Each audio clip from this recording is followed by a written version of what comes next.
Hello, welcome to my live. Today is Wednesday, the 18th of March 2026. It is 6 p.m. UK time. And I'm going to be here maybe for a couple of hours, depending on how the flow goes. For those who don't know me, I'm a therapist and coach. And I do my best to come here a couple of times a week on YouTube to give some suggestions, recommendations, and talk about anything to do with mental health and therapy. So if anyone has any questions, that's what I'm here for.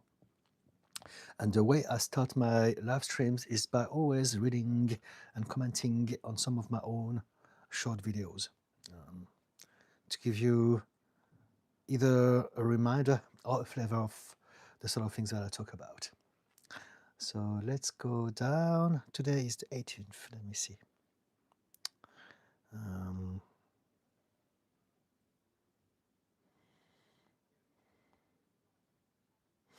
Okay, let's start with this one. I am enough only works if you accept that enough is enough. Stop putting yourself down because you are not at your absolute best all the time. Enough is enough, and you are more than enough. So a little bit of a positive encouragement here, but also realizing that we're all trying too hard, and just enough, as it says on the tin, is more than enough. Next one, telling children of abusive parents that their parents did the best they could is dismissing the experience. It is bullying them furthermore, and it is adding another layer of trauma. And so we want to be very mindful and use empathy to put ourselves into other people's shoes, as opposed to projecting what we think is right or righteous, and in the process, more often than not, hurting people who are needing us to be kind to them, to be kind with them. We all do the best that we can, but it's not about doing the best that we can. It's about someone is hurting and is trying to seek solace by talking with you. And so, yeah, I hope it makes sense to some of you. If not, we can talk about this. Next one. Some people call dreamers delusional and try to sabotage their dreams because they would hate for them to succeed and prove to them that they too could have succeeded if they had the courage to keep dreaming. So sometimes people have such a negative mindset that they're thinking, I can never have that thing. And so if I can never have that thing, then no one else will. Instead of, if we are happy, we will try to lift people up. But if we're not happy and we believe that we can never get the things that we want, for some people, the way they may find solace in their life is by putting others down. It's very sad, but I'm sure that you know people like that in your life. I'm feeling a bit chilly. We're in that time of the year where it's no longer that cold, but it's not that warm just yet. Jenny on the hill said hi. Hello, Jenny. How are you doing? Okay, next post. One aspect of being neurodivergent is that we are hypersensitive to life. And so when people say to us, don't be so sensitive, what we hear is, don't be so neurodivergent. And what they most probably mean is, don't be so something that I don't understand, so that I can keep controlling you and manipulating you. So very important. This, we've all heard that so often. Don't be so sensitive, don't be so needy. And in reality, no one is too sensitive or too needy. We're exactly who we are, and some of us are more sensitive. But because society wants to keep us all in line, then it won't tolerate that some of us are too sensitive, because we won't be obedient, we won't be as productive as they wish us to be. So that's where a lot of us suffer from a neurotypical society. But being sensitive is not a bad thing. We all have different level of sensitivity. So when people is more sensitive than someone else, they're not too sensitive. They're more sensitive. And that also means that they have different qualities and flaws. And this is what society is about. It's about realizing that we're all diverse, different, and it's a beautiful thing, because if we put the right people in the right place, now we're making the most of everyone's single specific strength. Being sensitive is not a weakness if we put the right person in the right place. And it's the same thing with needy. No one is needy. We have needs. We are human beings. All human beings have needs. We have needs first as kids, but also as adults. And so when we need something, we want to express that. And so if someone tells us you're too needy, they're just trying to shut us down. They're telling us, I don't care about how you feel. I don't care about your needs. And they are the bad guys when they say that. They may not mean it, but it's actually very harmful to many of us to believe that we are needy or too sensitive. If you have borderline personality disorder, for instance, needy is absolutely one of the main traits of us, and it's not something that we choose, and it's something that should be addressed with compassion and empathy. ZBTW said hi. Hello. Zath, I'm going to call you Zath, if that's okay. Next post goes like this. The obsessive urge to be right is a trauma response. The obsessive urge for things to make sense is a trauma response. The obsessive urge to rationalize everything is a trauma response.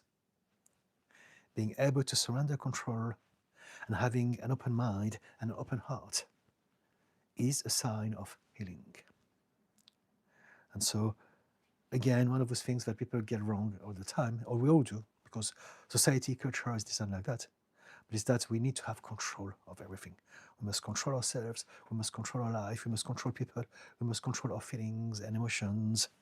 We must understand everything. Everything needs to be making sense. Everything should be following some imaginary common sense. And this is a trauma response, where people are obsessed with that and they can't tolerate anything that is not common sense, but they don't get it, is actually a sign that there's something wrong about them. They're living in fear, the fear of losing the illusion of control. And the truth is that we never had control over anything. It's an illusion. But some people are so terrified of not knowing what's going to happen to them that they need to create an illusion of control. And so they need to always be right. They can never say that they're wrong. They need for everything to make sense. They need to rationalize everything.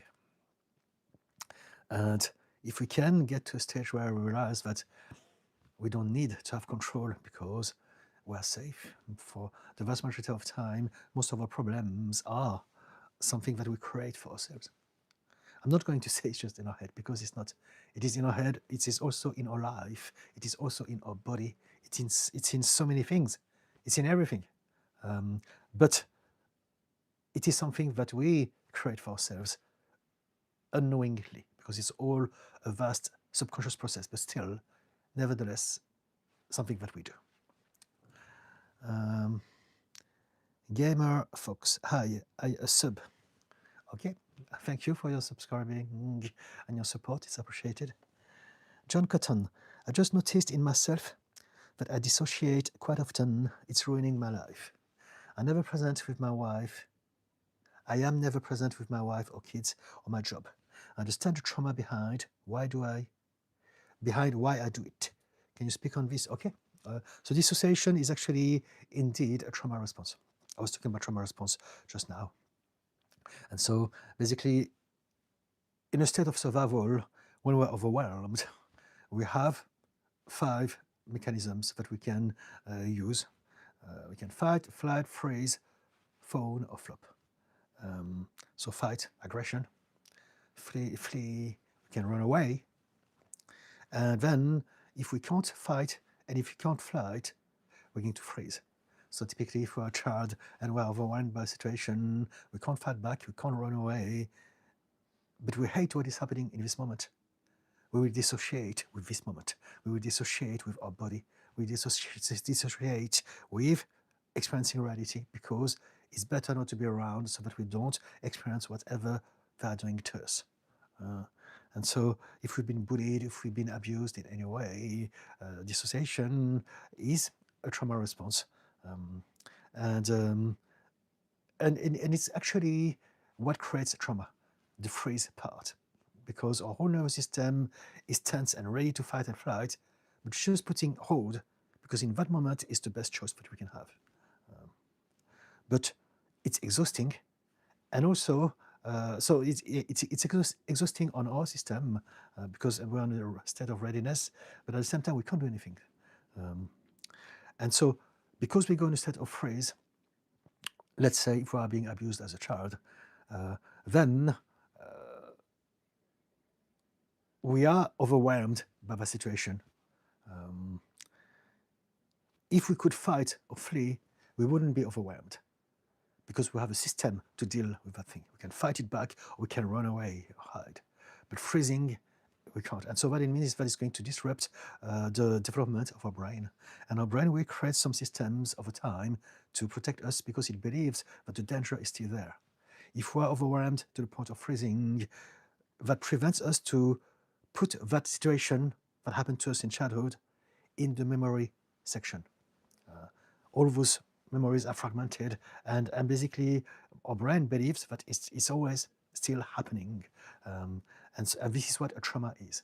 The trauma is when we are overwhelmed, we go into a state of freeze, and that created some subsequent systems to keep protecting us from that perceived danger, because we have not yet upgraded our subconscious mind. Hope it makes sense. And so now one of the things that often happens is that we are going to end up keeping on dissociating in our adulthood if we haven't changed that program. So that's one of the things that also happen. And this is what you are talking about. And typically that will be either when you are facing stress, or if you are facing some cues that are subconsciously reminding you of the original event. So now at that moment, your brain, your subconscious mind is going to think, let's use that system that we have been using all those years that works so well against danger, which is dissociating yourself from your body, this moment, or reality itself. Does it make sense, John? John Cotton, I have a follow-up question. My wife is leaving. She made this decision without me knowing and dropped it on me all at once. This is obviously causing me a lot of trauma. Okay, I'm sorry to hear. It's never easy. We are going to have to continue living with each other for the foreseeable future. I can't fight this. I can't run from it. My biggest option feels like not allowing myself to check out during this. Let me try to understand the last bit. My biggest option feels like not allowing myself to check out during this. What do you mean, checking out? Could you clarify this for me, please? English is not my first language, and sometimes some expressions I don't get. My biggest option feels like not allowing myself to check out during this. Could you explain this for me? I don't get it. Let me see if we can Google it. To check out meaning. Check out is a versatile phrasal verb meaning to leave a hotel or hospital, pay for items, investigate something, or look at something interesting. Checking out something. Okay, I get it. It is commonly used for, say, a check out on your new shop, investigate, borrow, mentally disengage. Okay, I get it. Mentally disengage is an idiom to stop paying attention. Example, I completely checked out during that long meeting. Okay, so I would say zonk out.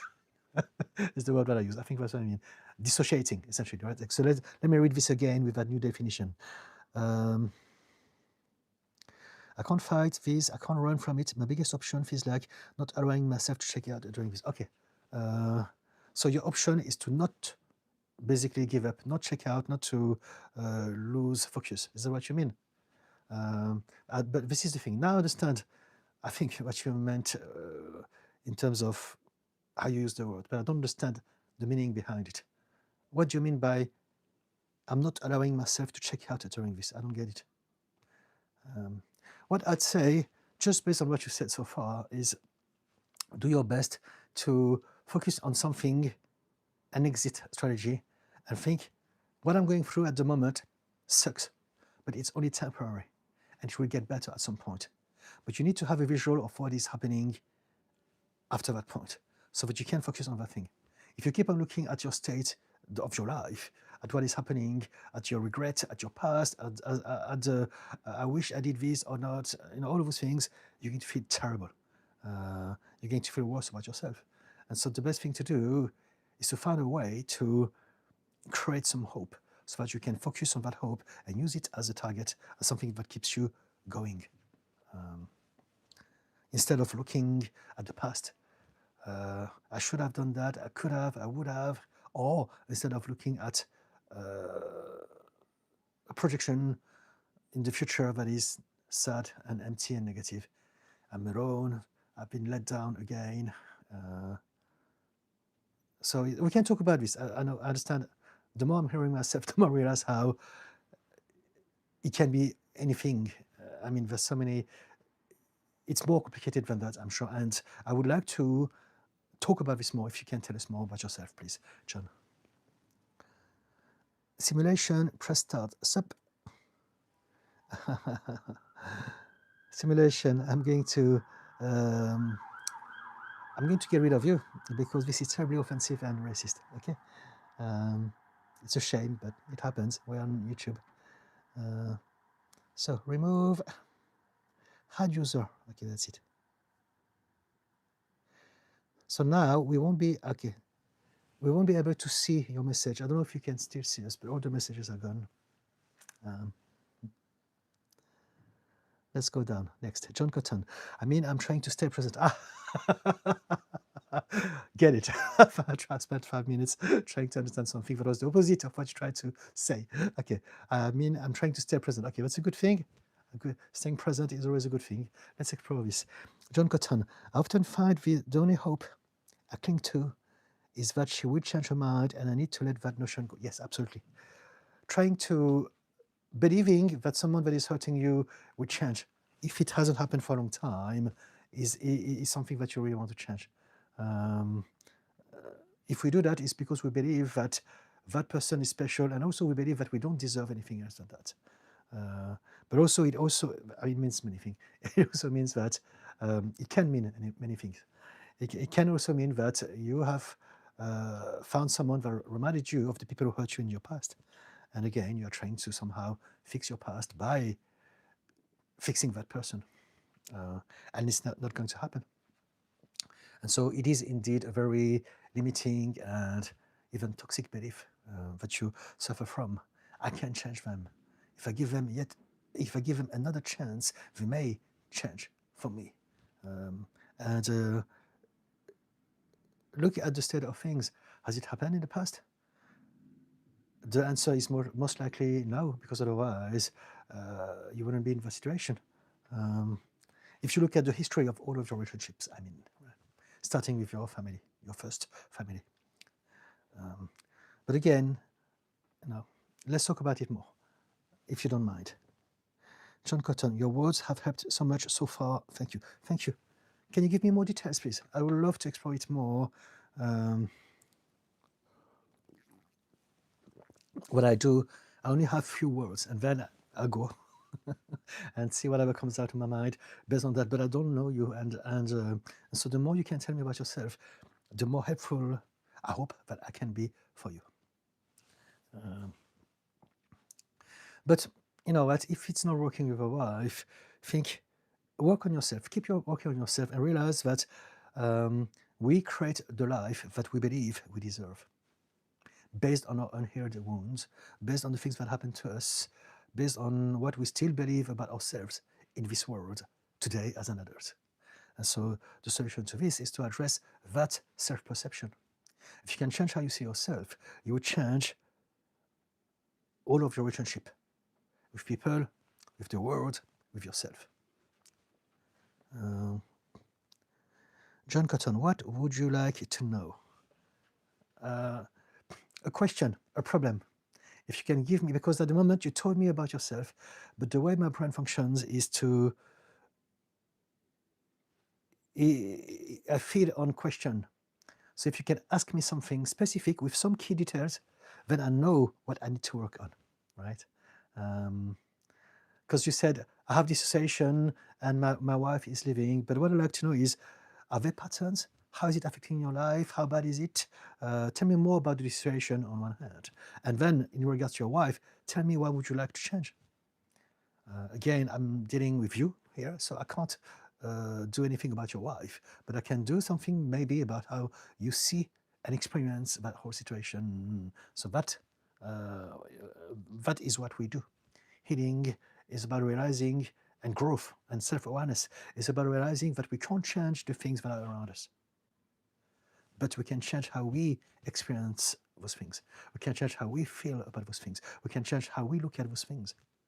And then when we do this, as a result of that, we will see something else, we will feel something else, we will experience something else, we will unlock something else, we will react in a different way. And this is how we change our reality, not by trying to change the state of things, but by changing how we feel about those things, by changing how we look at those things.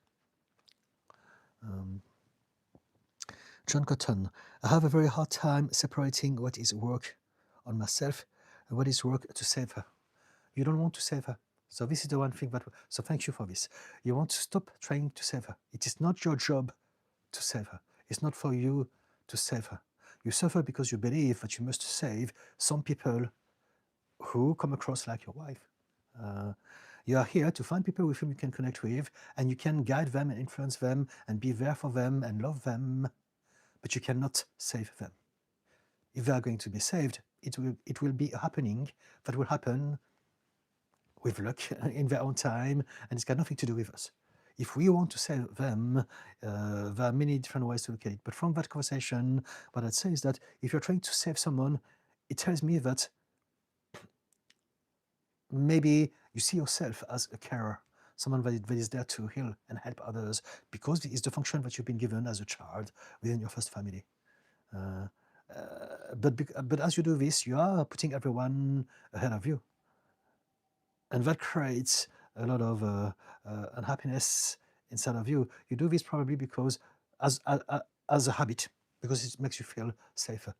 But in the case of your wife, it's slightly different. I believe that you want to save her because you couldn't save the people from your past when you were a child, your first family. And so focus on yourself. Don't worry. If you want to, even if you just wanted to help her, the best way to do this is to help yourself first. We can only give what we own. And so as you help yourself, as you change, as you find more happiness and peace within yourself, that's when you will be able to give that to others more. Until you do that, you're just going to react, and you may come, I'm sure, from a place of good intention. You have a good heart, you want things to be better, but it doesn't work like that, unfortunately. Self first is how things work. John Cotton, I believe the dissociation started around 2 years ago when she confessed in having an affair. Okay. So maybe it was a part of you that realized that the best way to deal with that truth is to ignore it because it's too much. Because it's reminding you of all the betrayals that you may have been already subjected to when you were younger. And so that would be easy to understand, that notion, right? It is too much. There's a part of you that is conflicted. You hate being hurt, but at the same time, you still love her and you still want to give her a chance. And so the dissociation is like denial. It's like saying, let's not talk about it. It's deflecting the thing because you wouldn't know how to deal with that. It's too painful. And so it's a way to hide something away and hoping that it will disappear just like that because we are denying it. John Cotton, we stayed together through it.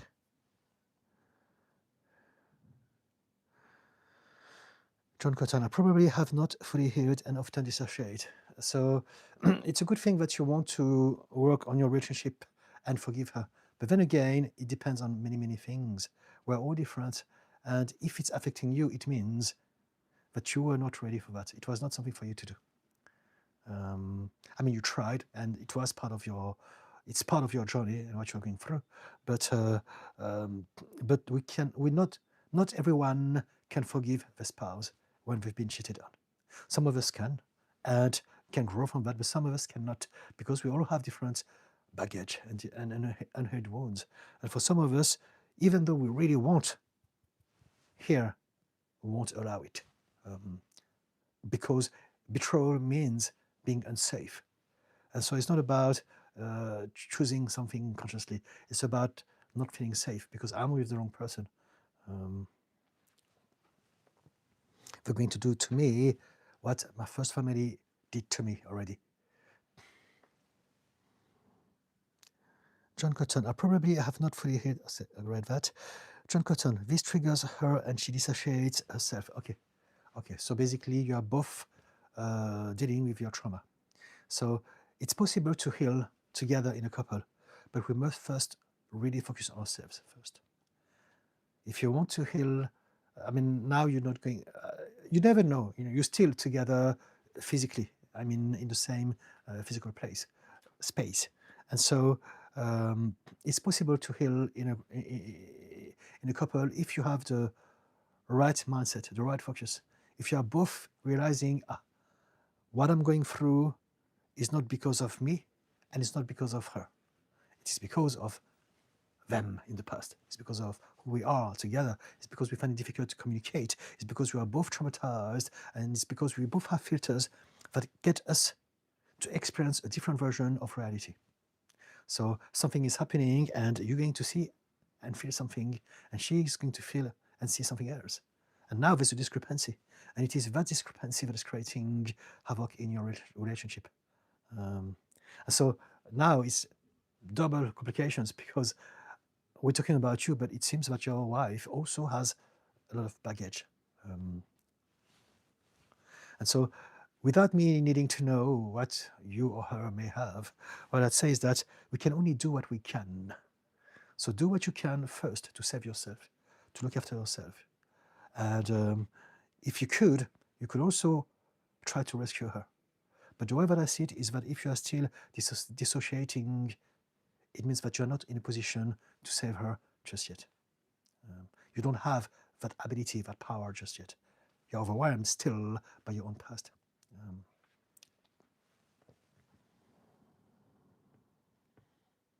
The Cur 7 is very a danger into roughly going to change the way I interpret things around me, like neglecting my interactions that might hold some truth. Hello.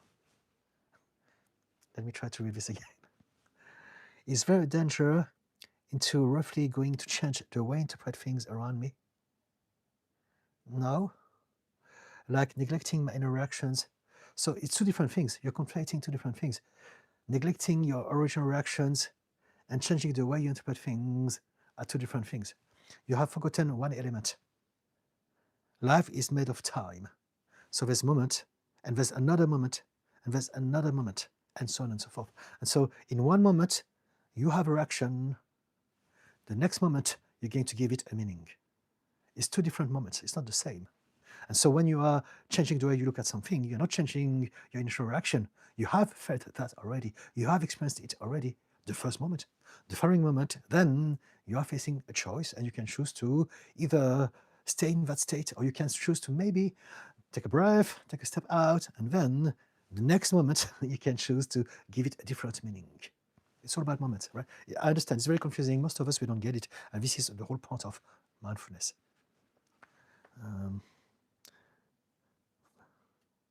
Does it make sense, the care? I saw some other emoji, so I like to assume that it was you. John Cotton, yes, find peace in myself. John Cotton, yes, you are right. I have been denying my own pain, especially because she has not been capable of processing it with me. So this is the thing. Maybe she's not able to process it with you. Maybe she's overwhelmed as well. We all have different baggage again, and we assume things based on how people should be, but we forget that not only we are different, but also everyone is different. So we must stop expecting for people to behave in normal ways and give us the things that we should be given, to treat us the way we treat them. And it's really about understanding that I have my baggage, she has her baggage. How can we find a way in between? Is there even a possibility of it? Because sometimes it's not possible.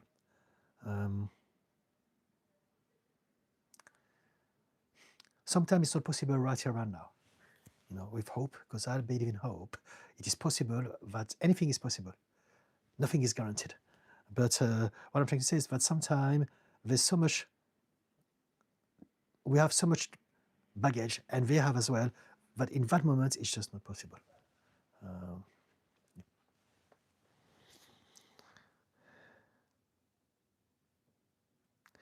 John Cotton, I did forgive her. I hold no ill will against her. Okay. Chris Hilton, good evening, Didi. Good evening to you, Chris. How are you doing? John Cotton, I try to bring myself into the present by saying to myself that she is not the woman who has left. She is not the woman who hurt me. She is right here in front of me, and I need to enjoy her. So we are different people at different times. We are coming back to that notion of time and moment. So what it means is that we have many different versions of us. And each moment, there's a different version of us that pops out and takes over that moment. And so it's not that she's not that woman. Right here, right now, she's not the person who hurt me. She's all of it. And there's a version of her that sometimes hurts you. And there's a version of her that sometimes loves you. And there's a version of you that sometimes feels overwhelmed by her. And there's a version of you that sometimes wants to forgive her and reconnect with her. So this is, again, another layer of dimension to add into that understanding of self and people. You are not one thing. You are many different versions of yourself, and so are everyone else. So instead, what you could do is to, because this is the thing, what are we talking about when we say, who am I or who are they? And so the way that I address it is look at the people's potential. I often talk about this in Hinduism. People say namaste. And one of the definitions of this is the divine in you salutes the divine in, no, the divine in me salutes the divine in you. And so what it means is that I don't judge you for your behavior. I don't judge you for your reactions. I understand that there's a reason behind it. However, I see you as a being, as a soul, as a sentient, as potential. I see that, and I'm addressing that. And so if you can both learn how to see each other through that perspective, then things can be absolutely, totally different. Now, it's a lot of if, but it's one of the way we address relationships. So I, for instance, I've been, at the end of this month, I would have been with my husband 21 years together. And the way we started our relationship was terrible. I've got my conditions. I have healed most of my problems, but I was a very different person, even at the start of our relationship. Again, borderline personality disorder, bipolar disorder, CPTSD, ADHD, drugs and alcohol addiction over the course up to the age of 38. A lot of rage and anger and hatred toward myself and towards. And so I was a very different person when we first met. I was still excessively addicted. And he is on the autism spectrum. So we are as opposite as we come. However, somehow we clicked and worked. And for the first 4 years, even though we fought every single day, we clashed. I was going manic, having some rage episodes. I was very, very aggressive and shitty, and still he stuck to me.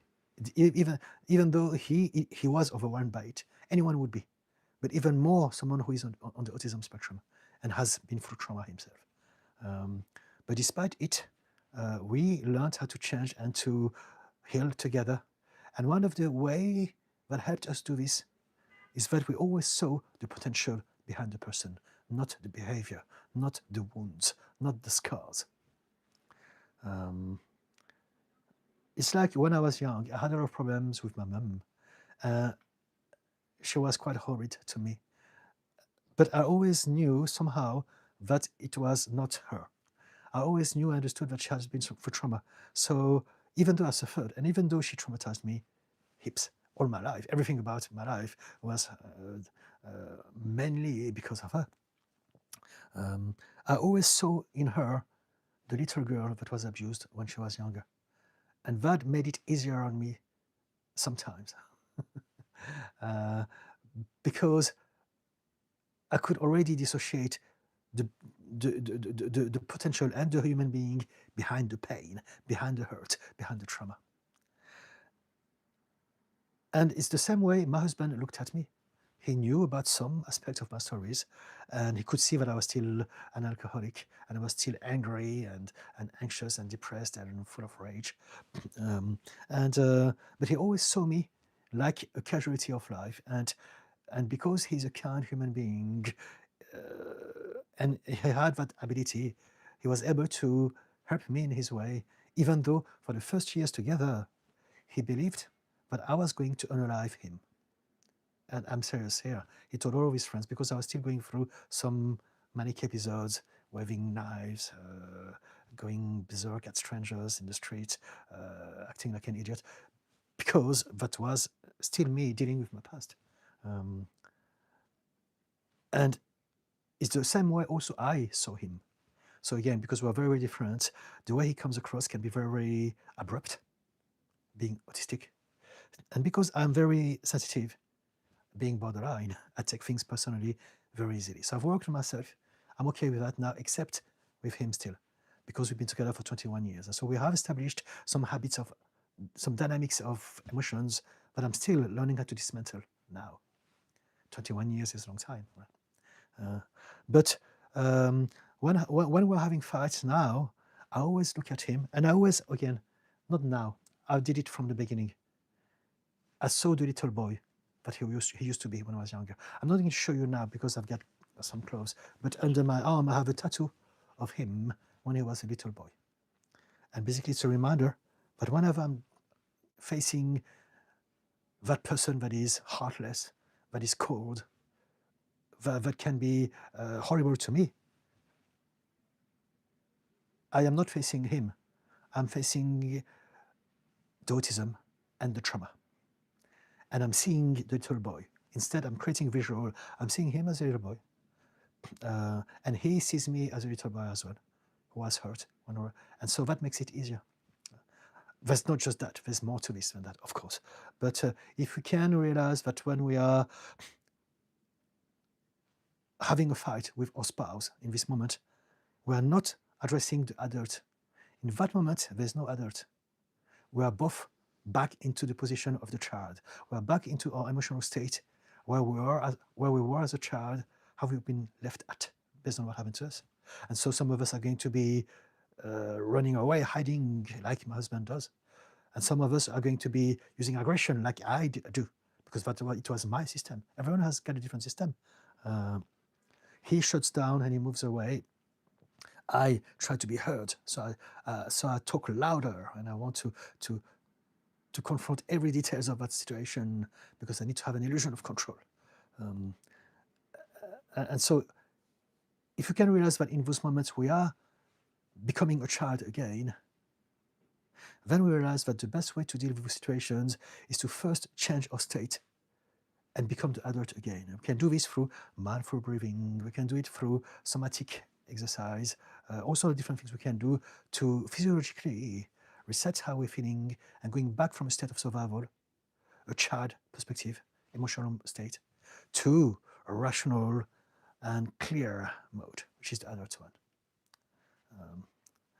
But even without addressing the moments when fights are happening at the general level, if you and your wife could see yourself like, as I said, the potential, not the behavior, then that would change a lot of things.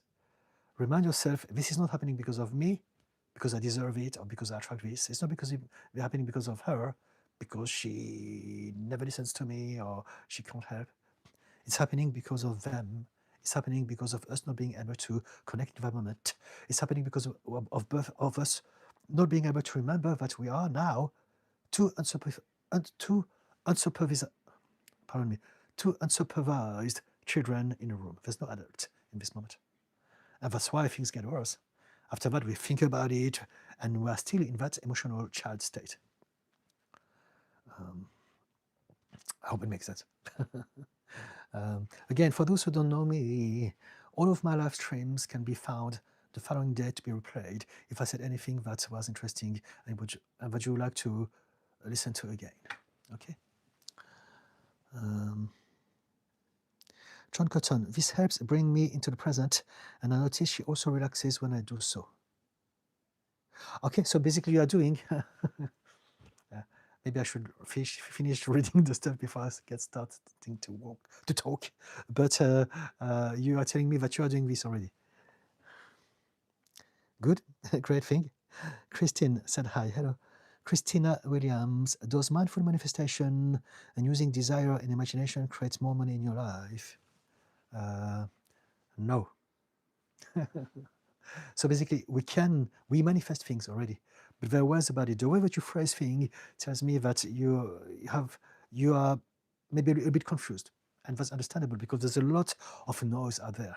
And so, mindful manifestation and using desire and imagination, this is not what creates more money or abundance in your life. Let me phrase it like that. We manifest our emotional state in relation to all the things, all aspects of our life. So you manifest in your life in regards to money, how you feel about it, based on what you believe about yourself. That's it. And so the more you try to think about something and create some meditations that are going to visualize you, this will only work if you genuinely feel connected with that thing that you want. Because the danger in that is that it can do the opposite. You may want to manifest something. I want to manifest winning the lottery, having the job of my dreams, or having more money in whichever way. But if you feel that you don't deserve it, then you're going to come from a place of lack, from a place of disempowerment. I really want to. I never had money. Why is it so hard? I really want it. Please bring me money. And so now, because we are manifesting our emotional state, you're going to manifest more lack. You're going to manifest more desiring, wanting something. And so what you want to do is to find a way to create a better relationship with money. As in, money is my friend. I don't need to beg for it. I know that I deserve it, and I'm confident that it's going to happen. So the first thing that you want to do is to be patient. The first thing that you want to do is to do it in the present moment. Your brain can't tell the difference between the past, the present, or the future. So if you say, I want this, and you project yourself in the future, you're still thinking about something that will happen in the future. But if you can tell yourself, it's happening now, I am rich, I am abundant, I have a lot of money. If you can find a way to get your head around this and then feel it, now you're into something, because then your mind is going to think, yeah, actually, I have it already. And that's how we shift reality, by shifting how you perceive yourself. But also something that is very important is that you must be patient, because the more impatient about something, the more we are actually displaying that we don't believe that it's going to happen. I want this, why has it not happened yet? I really want this. This is a demonstration, and we are feeling, I don't believe it's going to happen, unless I have a proof in my hand. Whereas if you really have faith, if you really trust, if you really believe that I am abundant, I deserve it, but I'm not in a rush, I can be grateful for the things that I have in my life now, then it will happen. It's about stop thinking about it, stop being desperate about it, stop feeling the word desire is exactly what you don't want to apply. We all have desires, but you don't need to practice it, right? We all have some preferences, some things that we want. But the more you desire something, the more you're coming from a place of lack, of begging for something. I desire, I want it, as opposed to I know that I deserve it. I know that it will happen. Whenever it's meant to happen, I don't care. I'm still happy. I'm still focused on the things that matter to me and makes me feel good about myself every day, each moment. And I know that at some point, when things are ready, it will happen. So this is more the way I would actually suggest people to go about manifestation. Does it help, Christina? Heather Black. This. John Cotton. Yes, I practice this quite often now. It helps so much with not judging her for her actions. Okay, very good. Does she do it though? Does she do it as well? Because otherwise, it's only one-sided. And it's not about fairness. It's just that it's not going to work if it's not happening from both sides. John Cotton, and it makes me more comfortable around her. Okay, very good. How about her? Does she do it as well? Does she feel more comfortable with you by doing the same thing? Lifestyle Chaff Chat. Hello, Didi. How are you today? I'm very well. Thank you so much. How about you? Lifestyle Chaff Chat. That is really interesting to hear about you and your husband. Might have spoke often about your husband. I was under the impression that you met him after you had him. Not at all. When we met, I was absolutely still in the gutter. And again, for the first 4 years, he genuinely believed, and he told all of his friends, that he would not make it. He would be unalived by me at some point. That was the state of things. Obviously, things have changed a lot since then, thankfully. Lifestyle Chaff Chat. So he has seen you and witnessed you being problematic. Absolutely. How did he deal with that in the early days? That's a lot of acceptance on both your parts. He didn't know any, he just suffered me. And for a long time I was wondering, and I asked him, why are you still with me? And I asked myself as well, because I was always so angry at him because we couldn't communicate. And I took everything personally. I thought that he was being horrible to me. And all along, it was just him being autistic, not being able to express himself in any other way, or to understand things in any other way that he does. But I didn't know it. We didn't know he was on the spectrum until many, many years after. And also, I didn't know that I was borderline either. So it's both, always both, 50-50. And so we just went along with that. We followed our intuition. There were some good things that we had for each other. And I believe that's something kept us together. It's like atoms and energy. If you look at an atom, there's more empty space than matter. Like, I think if you're going to use an analogy to visualize it, an atom, let's imagine if it was the size of a football stadium, the matter in that atom will be the size of 1 grain of sand. Everything else is empty space. And that goes with everything, our body, things, everything in the universe. And so what makes those atoms connect and stay together? There's an invisible energy that gets our body to stay, for us to be us, as opposed to merge with a rock, a tree, a wall, or something else, or someone else. There is an invisible intelligence that is connecting all of those atoms together to create a self, a person, and an object and a thing. And so I believe maybe that there was an invisible force that got us to also connect together. So now we are going into the mystical realm. But I believe in magic. I believe that there are some things. I believe that there are some spiritual belief that could explain perhaps the reason as to why people are together, even though it doesn't seem like it's going to work. Now, it's not something that I would recommend. It's not something that we choose anyway. We've been together because we've been together, and back then, every day, despite everything, it felt like it was the right thing to do.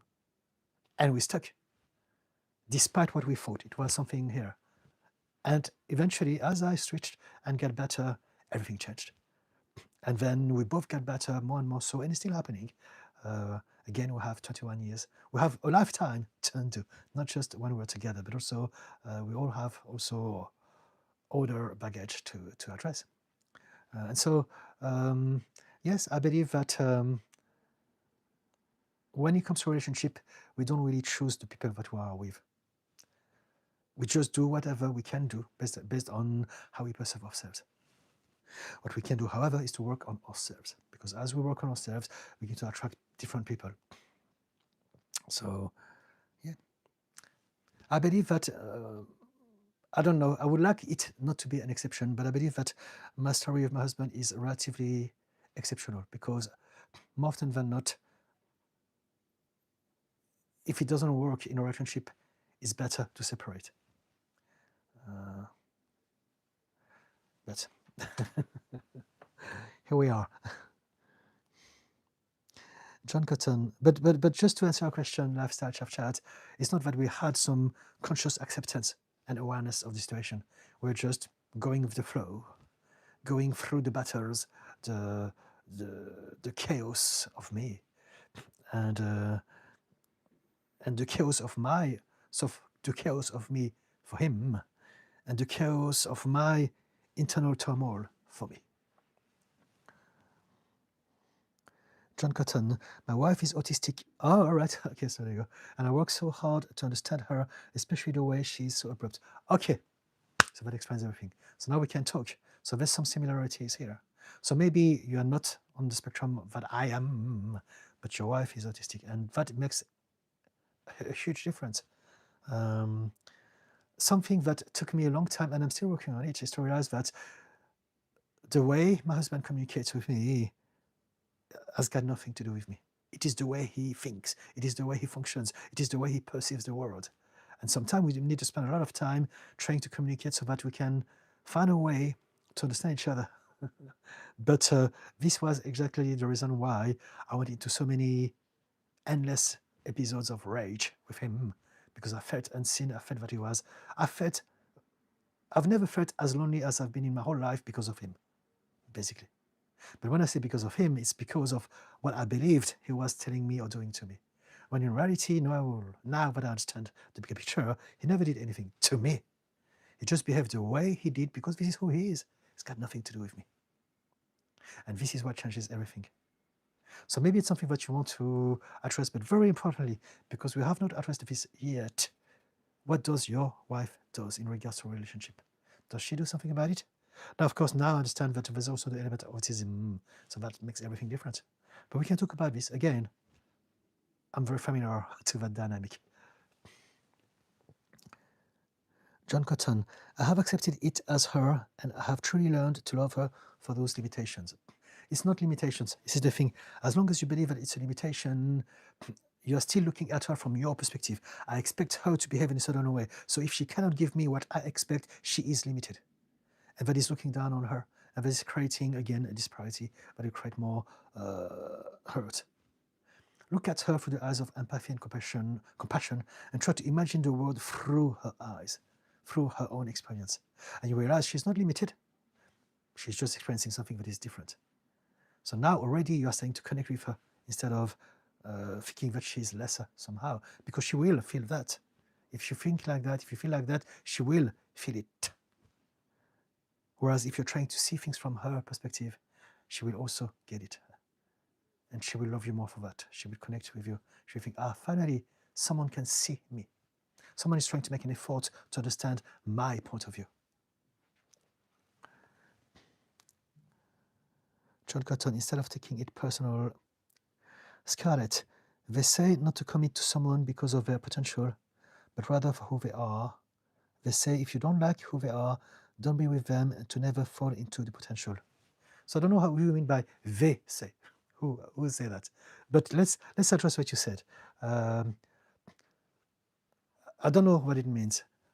I'm trying to get. I think I have an idea, but I don't want to come to a hasty conclusion. Let me read it one more time. They say not to commit to someone because of their potential. Why not? I think I understand. But rather for who they are. So who are we? Can you define to me who we are? I think what you mean is the opposite of what I'm trying to say. Address people for their behavior and their actions, as opposed to their potential as how they could change. So I agree with that. So again, it depends. Everything is different. Everything is contextual, right? And so if you suffer from narcissists, of course, you don't want to be with someone for their potential, but judge them on how they treat you, on how they make you feel. So in that context, if that's what you have in mind, I agree with you, Scarlett. But this is not what I mean here.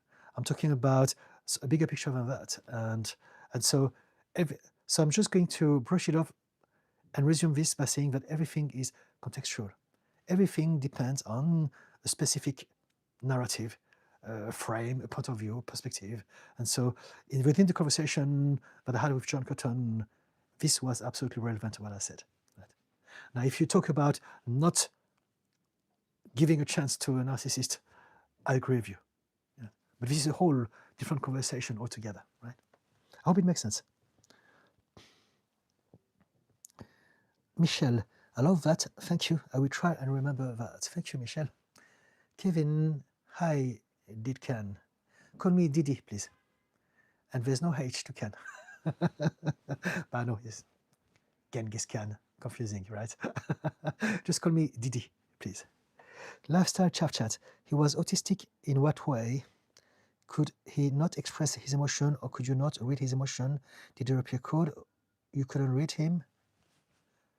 So my husband we're still together, and he's still autistic, right? It's not that he was, he is autistic. In which way? In the way that, so autism is a spectrum, so we're all vastly different. But the aspect of him that I was talking about is that when we communicate with someone who is on the autism spectrum, we are often thrown because they don't understand the same things as we do. I mean, when I say we, it's not even me, as society does, but also as our expectation of people based on the structure of society. But essentially, in simple terms, autistic people can come across as rude, as cold. So that's what I meant. They can have a very strong mask, and so we don't know what's going on, and we begin to assume things based on our own projections and insecurities. So could he not express his emotion? So no, he has a lot of problems of emotion. There's something called alexithymia, and it's very common with people who are on the autism spectrum. 55% of them have this, and they don't understand the emotions. They don't understand the physical sensations in their body. They don't know if they have a pain in their muscle or in an organ or a bone. They can't tell. And so that's another aspect of it as well. So that made communication much more difficult. Could you not read his emotions? Not either, because he was not showing them, and I didn't know that he had autism. So no, I couldn't. And he couldn't either. So that's a lot of confusion. And this is all because we didn't know about our individual conditions and how those conditions distort our experience of reality and experience with people. Last chat. What changed? Life happened, and we learned loads of things changed over the course of 21 years. A lot of things changed. But basically, I changed first and foremost. He helped me with that.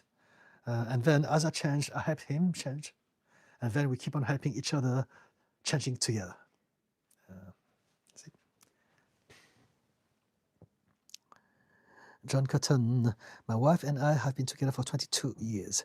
She told me she does not want to work on herself or change herself to make things work, which is heartbreaking after hearing your story. Okay, if she does not want, then you can't do anything. Then you have to sit down with yourself and ask yourself, okay, now that I know that she doesn't want to change, can I accept it? Or is it too much for me? There's no right or wrong answer. Only you knows what is best for you in this moment.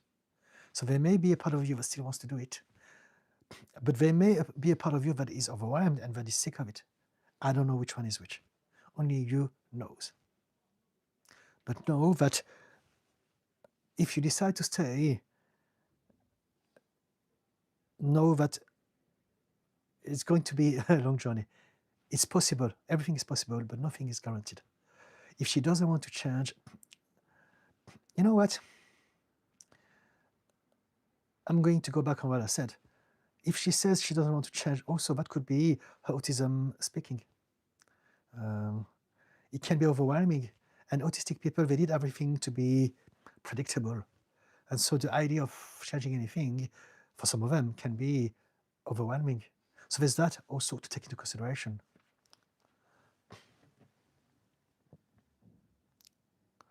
We don't want to take things literally.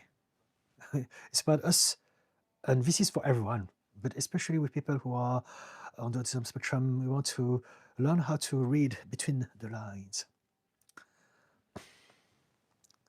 John Cotton, but I will continue to work on myself, for myself, to change my reality. Okay, so that's a good thing. John Cotton, that's fantastic. Yes, my expectations of her are mine alone. Okay, so stop expecting.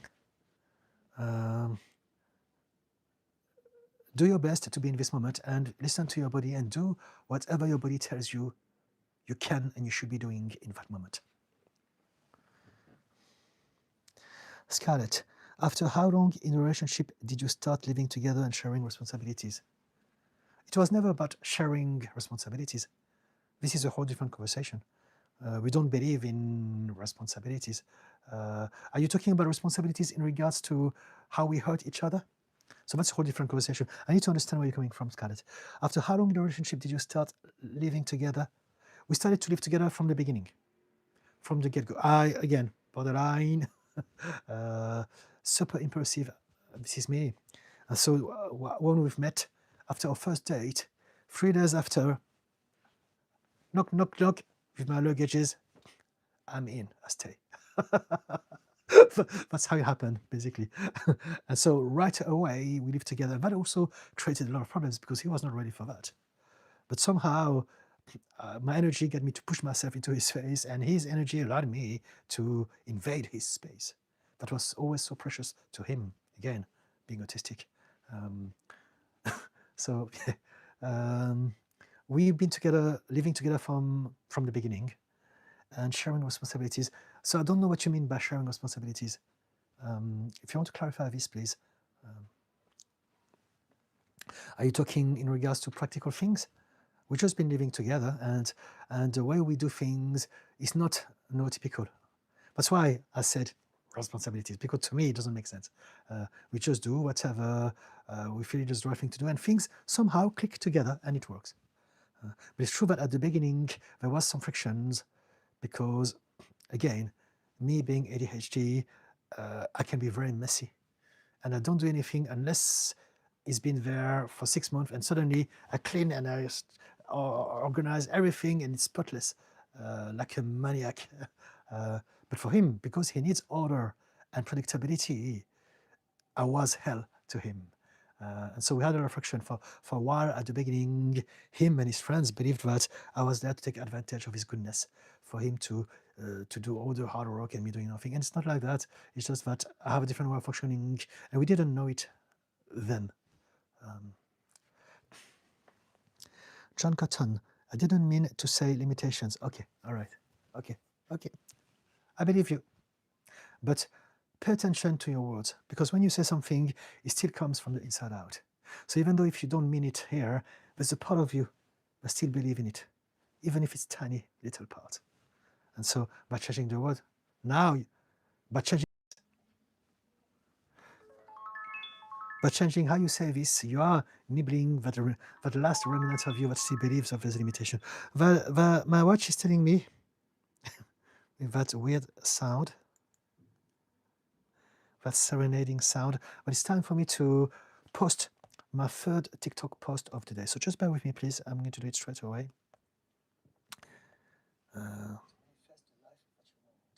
It's about manifestation. To manifest the life that you want, you must first heal. Who might be a secret trend. I was talking about it earlier on that live stream. So let me make sure that it's out. And I think that it's good. Okay, let's come back to you guys. Supervision. There's a devil with some fire. And there is a fire with some red stuff. Supervision 1. I don't understand. Kevin. Hi, did. Hello, Kevin. John Cotton. The staying or going is not up to me. I will always stay and work on myself, okay? Scarlett, meaning you stayed with your partner even though he made you feel terrible and you didn't like his behavior and you fell for his potential. We were together because there was something magic keeping us together. And I'm saying this because there's no logical explanation at all.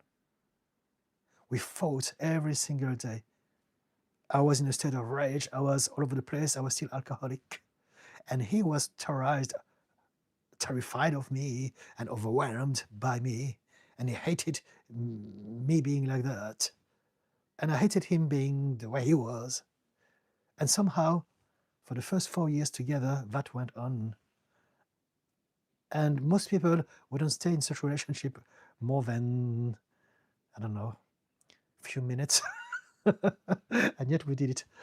But somehow I changed, and then things started to transform drastically ever since 2008 to 2009, and ever since. And so it's not that I stayed. We both stayed together, despite always fighting and hating each other's guts. But somehow there was something that kept us together. And eventually it went better. So now it's not an advice that I'm giving you, right? Anyone who goes a fraction of what we've been through together, I would recommend them to run away.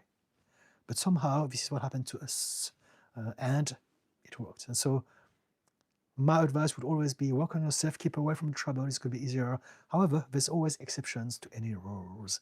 And I believe that we are one of those exceptions. So by saying this, even though I'm not suggesting this to people, again, I'm a therapist, so I'm offering the path of least resistance to people who need help. But also don't give up, because if you really want something to happen, you'll be surprised it may happen against all odds.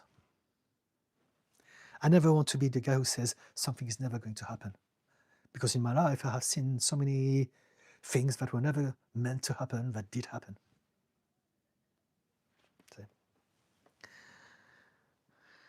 Kevin, other than grounding, do you have any suggestions for me today to move forward?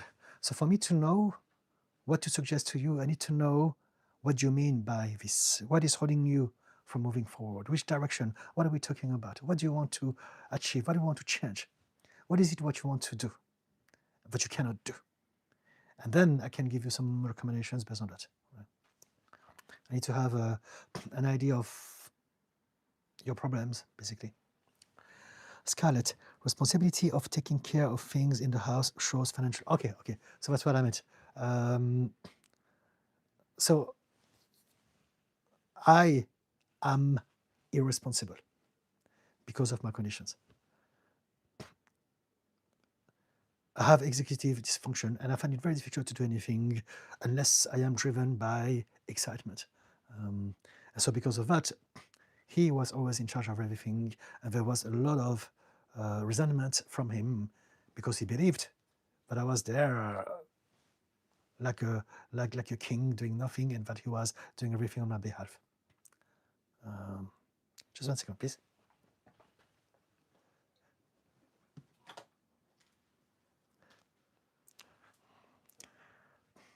I'm checking something because I am expecting a delivery at some point.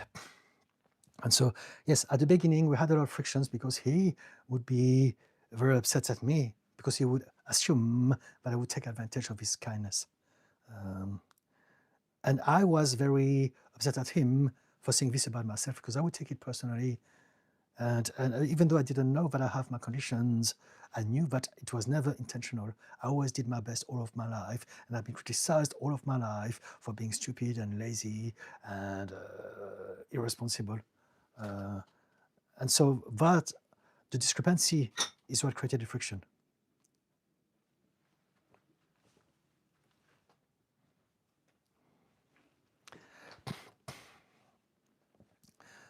And so if you are trying to say about taking care of things, the one thing that I brought home was financial help, because I was working different jobs. So that is something that I could always bring. But I was never really doing anything for the home. This is what he would do, and this is what he still does. He is the person in charge of the home. And I'm the energy that comes from the outside that shake things up. and somehow we have created a system together.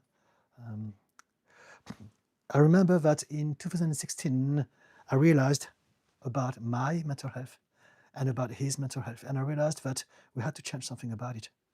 And so I changed my career from a personal trainer, I was a strength and conditioning coach, to becoming a mental health professional. And it's something that I wanted to do it for myself, but also because I wanted to free myself from the 9 to 5. I wanted to organize a lifestyle around myself because I realized that it was too much for my conditions. I've been masking all my life. And I realized this about him as well. Again, the first time that I saw him, I could see that he was overwhelmed by people, by noise, by confusion. And so we decided for him to stop working. And so for the first few years, I was in charge of all the financial bit. And I would have been happy to continue. I don't care. No, for me, it doesn't matter. But then now, for the last few years, he's been doing very well with his own stuff. So now we're in a much better place financially. But our priority was always then to create freedom for the both of us to be at peace with ourselves in this world. Having our conditions, we know by experience that we can do things if we have to, but it's exhausting. It's taking a lot on our mental health. And so what I'm trying to say is that what I have contributed to that home is the energy of change. Because him being autistic, it's about protection. It's about predictability. It's about certainty. So he creates a home. He invited me into his home. He created a home for me. We had dogs for 17 years. That was home, as much as a home that I could have ever experienced in my whole life. It was my first home, really. And so this is his power. This is what he does. My power is to bring change. And thanks to my power, we found out that he is on autism. He has changed a lot. He has worked around on himself, but also he's been granted freedom. Since 2016, he's been doing whatever he wanted to do. So at the beginning, there was a little bit of resentment because he would be unhappy that I'm losing my financial autonomy. But at the same time, he had peace, time for him. And now he's doing something for himself. So he's working as an antique dealer. And it's something that he always loved and always wanted to do. But I taught him from that point, 2016, do whatever you want to do. If you want to go back to school, if you want to travel, if you want to do whatever you want to do, just enjoy your life. We don't know how long we're going to stay on this planet. We've been through a lot, both of us, individually and together. And so it's time for us to start to chill and slow down and smell the roses and enjoy ourselves. And we did. And so I don't know if that answers your question, but I'm trying to share something based on things that are asked to me. And the way I see our relationship is that we are a boat. He is the, how do you call, the base of the boat that keeps it afloat. And I am the engine that keeps it moving forward and discovering different horizons. And together, we found over the years a fantastic dynamic, and that works very well for both of us. Is it what you meant to ask me, or did I go on a totally different tangent, Scarlett?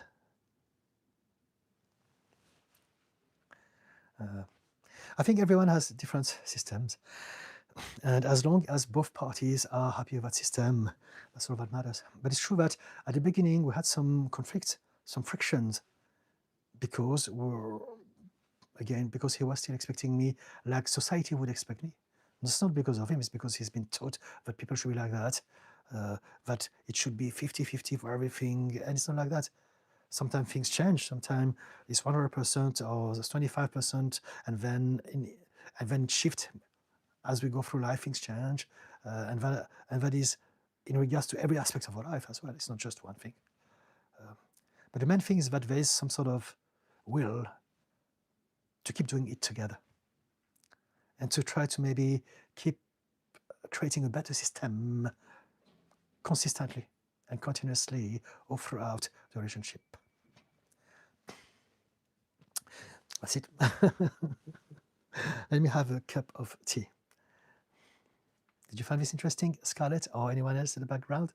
Is there anything you'd like to ask me about anything else?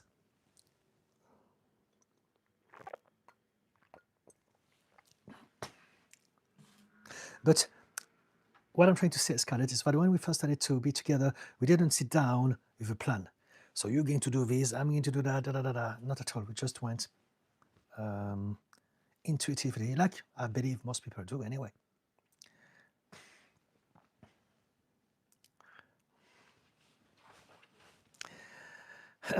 That was a different conversation.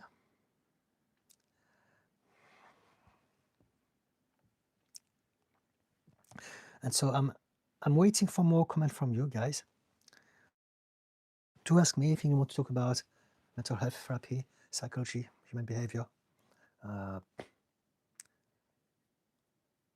more than happy to discuss anything. I will stay a little bit longer, but if I don't get any question from you within a couple of minutes, I just resume my day and I come back some other time. For those who don't know me, I come here every Wednesdays and every Fridays. So normally I say from 6 to 8, but I don't know how long. I mean, more often than not, I have a lot of questions and a lot of people asking me stuff. So 2 hours can go very quickly. But if if I feel that things are slowing down, I just resume my day doing other things, and I will come back Friday. Okay, from 6 p.m. every Wednesdays and every Fridays every week. You can always find me on YouTube.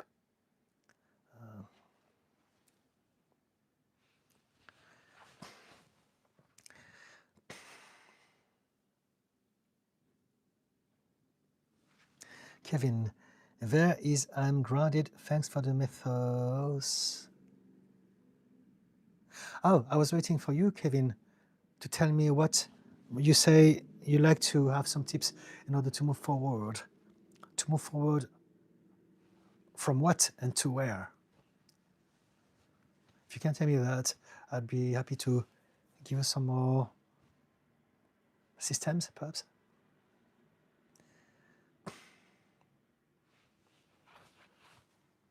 Also, something that I wanted to say, since no one is asking me anything right now at the moment, I have not posted a long form video this week. I've been doing it for 26 weeks, and I think I experienced some sort of burnout. I just couldn't come up with anything. So I decided to take it easy and to skip a week. So if you, I don't believe that is the case because I don't have that so many people who watch my long form video. But if you follow my production of long form video that have been weekly up to this point, this week there are none because I needed a break from it. And it's something that I often suggest people, do your best, but listen to yourself. And then sometimes it's also okay to not do anything and take a break so that you can come back stronger. We're trying so hard sometimes to stay on the rat race and to keep pushing. And we forget that we can only do what we can do. We cannot do more than what we can do. And so how do we assess what we can? By listening to our body, by listening to how we feel. And sometimes it's okay to be overwhelmed. Sometimes it's okay to be anxious, to be scared, to be sad, to feel helpless, to feel exhausted. And so in those moments, it's not a bad idea, every now and then, to just let it go. And what I've done, instead of working on my long form video weekly, because I really didn't want to do it, I didn't have any excitement about it, I went on Netflix and I binged a series about some Vikings. And I found it very, some medieval warriors, and I found it very interesting. And so that gives me a total break from the things that have been in my mind for months. Benita, thoughtful reflections on relationship dynamics. Thank you, Didi. Happy weekend. Okay, thank you, Benita. And happy weekend to you. Is it a weekend already? It's only Wednesday. Gosh, good on you. Good on you. Your weekend starts on Wednesday night. Fantastic. This is how we should be doing this, really. The week we should work maybe 3 days a week. Kevin, it is midweek. But this is the thing. Maybe Benita has completed their week, and why not? Scarlett, yes, beautiful, thank you. I love the boat example. I see it with me as well with other things in life. Okay, thank you, Scarlett. But there's something that we have always found important, is that we are both part of the relationship.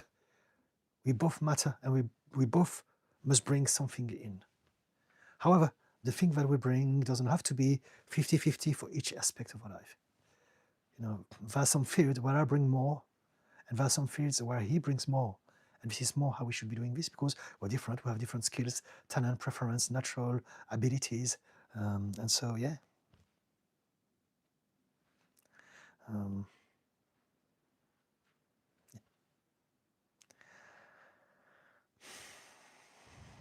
Again, crickets. Let me have some tea then.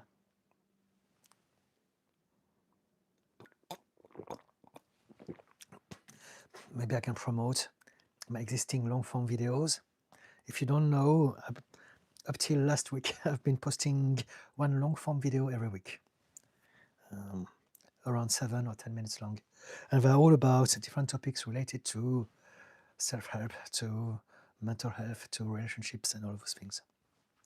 The last one that I put last week was about comfort zone and growth happening within the comfort zone, not outside of it. The one that I did the week before is about how to stay positive in a toxic world. The one that I did before is about how to set boundaries with narcissists. The one that I did before is about meditation and so on and so forth. So check it out. You may find something useful and interesting. Benita, trying to hurry up the week. Okay, I get it. You're sending some incantation out there.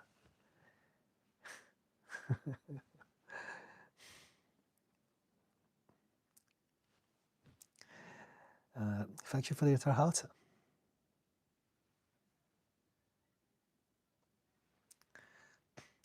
I can say something about this. To me, the weekend is not that important, in the sense that I don't wait for the weekend. For me, every day is a blank canvas, and I can do whatever I want of that day. But I understand that if you have a 9-to-5 job, this is why people need a weekend, because they are doing something that they don't really necessarily love throughout the week. So they can relax and do bad things at the weekend. But this is why, to me, it's so important to do our best to organize over some period of time a lifestyle that works for us, something that we love, so that we don't need the weekend anymore.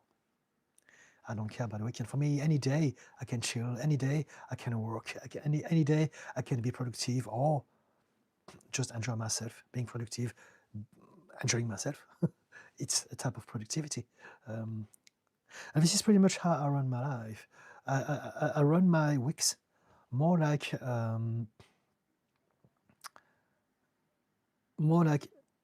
days.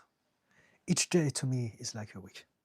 So each day I listen to my body all the time, but I must make sure that I am in a good and happy physical and mental and emotional state. And then I will be productive every day. I will be working every day. I will be creating something every day. I will be talking to people. I will be addressing my clients. I will be doing some promotion. I will be every day. But also every day I will enjoy myself. I will go for walks in the parks. I will listen to some music. I will go to the gym. I will do things that I enjoy. But also every day I will learn and grow. So I will read something. I will study. I will do some research. And every day I will connect with my husband as well. So basically, in a day, I have the schedule of a week, but broken down in little parts. And to me, it's the best way to do this. It brings me a balance. It brings me a lot of different stimulation all throughout the day. And it makes me feel good. I feel that every day I've done something for my work and my career and my dreams, but also for my happiness, for my immediate satisfaction and gratification. And so all those things are important. And also keeping in mind that I need to stay connected with my husband. We don't have any dogs at the moment, but for 17 years, it was one of my priorities as well, spending a lot of quality time with my dogs. And so I'm basically prepared to die anytime. I don't want to. I'm happy. But if it was going to happen tomorrow, it's okay. Because every day I'm doing everything that I enjoy, that I feel I should be doing with the right energy. I'm never overwhelmed. If I felt overwhelmed, like I was I stopped doing it. And that's why I was saying that for the first time in 26 weeks, I didn't put out a long form video on YouTube. Because I listened to myself. I don't want to force myself. I'm coming to a stage of my life where none of this is worth it. What matters is that I feel good about myself, and within that feeling good, I can give better. I can do more. I can connect better and more. And I believe that this is something that many of us would do well to try to emulate as a system in their life. I used to think if you work, I used to work 9 to 5 or in restaurants, so it was not 9 to 5, but I used to work in a restaurant for many, many years. And I used to think about people who would do 9 to 5. And for most people, their life is very predictable and structured. So as I was saying, they work and they do things that they don't love 5 days, but then 2 days, they let go of everything. And I was just thinking, imagine that someone dies on Friday at 6 p.m. They would have wasted 5 days. And so why not right around now, do your best to practice some meditation every day, go for connect with nature a little bit every day, do things that make you happy, but also be productive, expand your mind, expand your career in whichever way.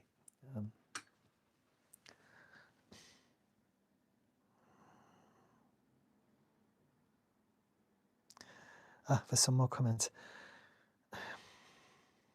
Parisa, I will check it out. Thank you for posting. Thank you, Parisa. Kevin, one day at a time. Yes, life is experienced one day at a time. We suffer because precisely one of the biggest reasons we suffer. And it sounds so simple, even simplistic, but that's because we are not present. We are too preoccupied with the future and the past. We believe that now is not enough, and there are more important places to be than now. So the future or the past. But if you can realize that right around now can be good, right around now can be powerful, can be stimulating, can be inspiring, but also can be just peaceful, then this is what baby steps are about. We do our best based on how we feel in this moment, one moment at a time.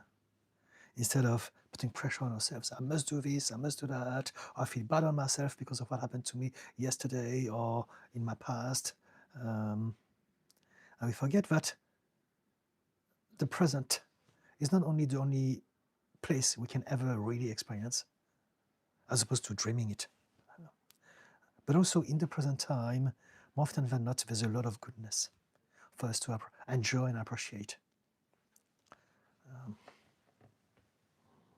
Parisa, I am waiting with getting a job until I move because I'm extremely sensitive to sound, but I keep myself busy. Okay, so good on you. Good on you.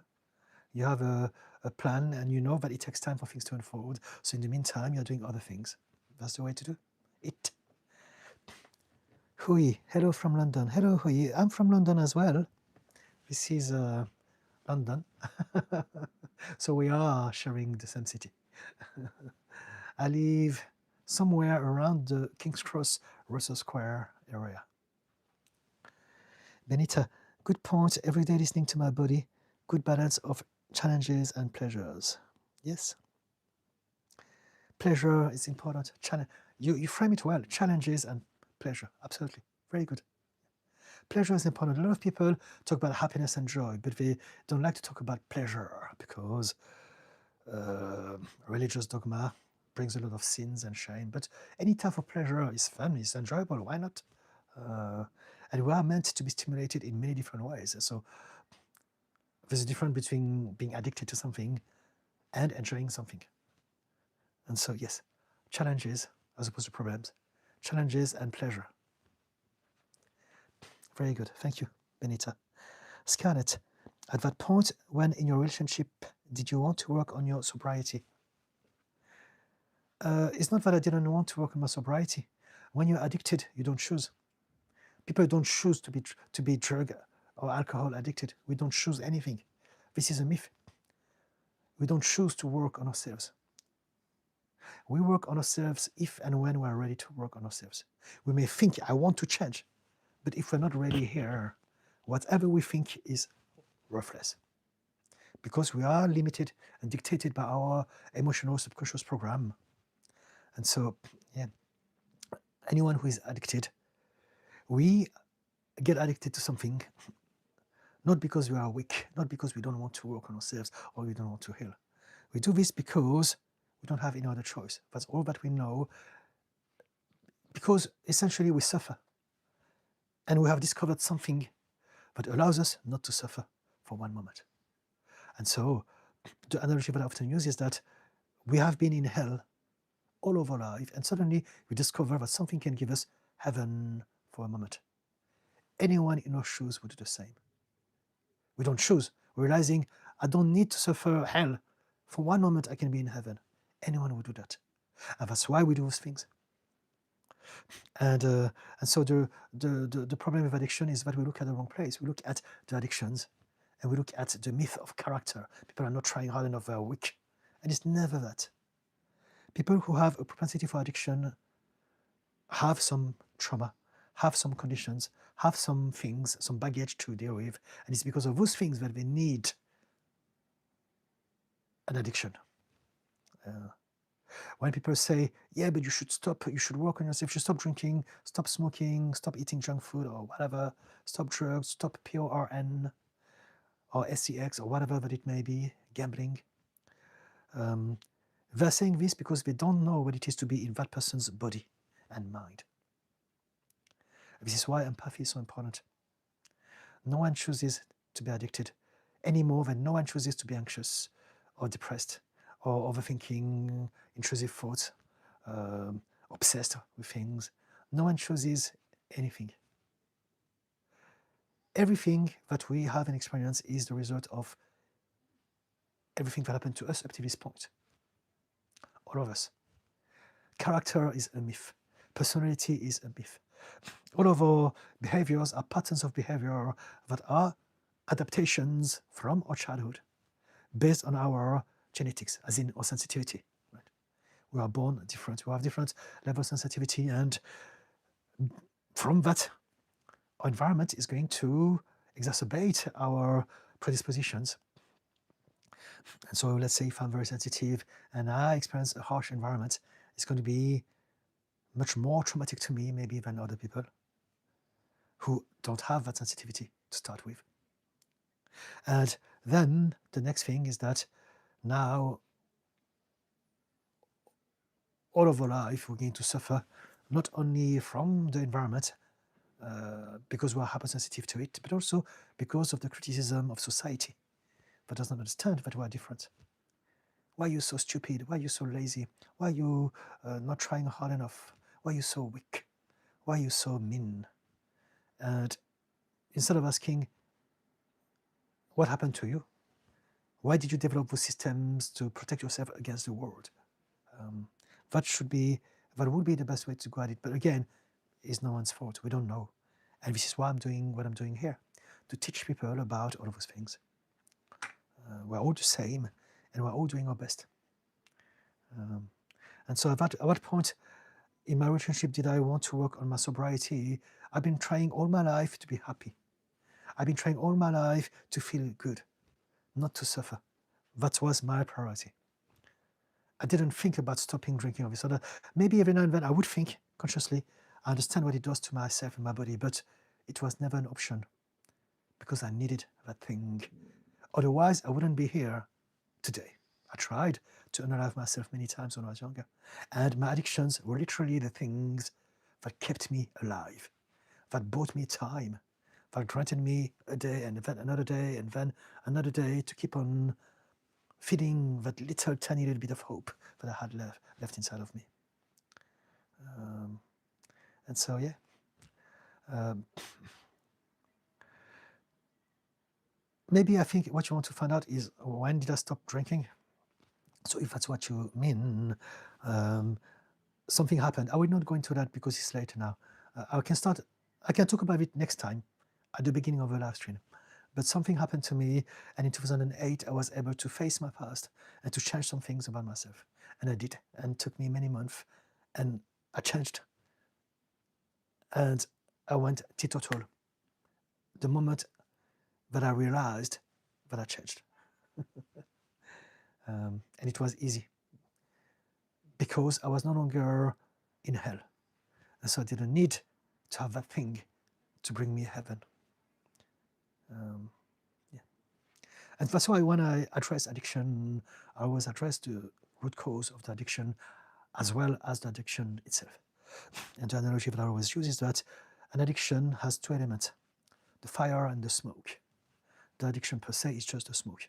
The fire is the trauma, is the unresolved wounds, is the condition, is all of those things, the anxiety, the depression, the overwhelmed, the disconnection. This is the fire. And we need to address both. If you just address the smoke, there will be other smoke coming because we have not addressed the fire. Does it help, Scarlett? Did I answer your question? Huey, we shouldn't working to live, not to live to work. Yeah, I understand what you mean. We shouldn't be living to work. We should work to live. I think that's the order. But I get what you mean. Yes, of course. But we live in a capitalist system that has conditioned us, that makes us believe that this is what responsible, mature people should do. Because of that, we end up sacrificing our whole life, potential, and happiness to some greedy billionaires at the top, people who are in charge of everything.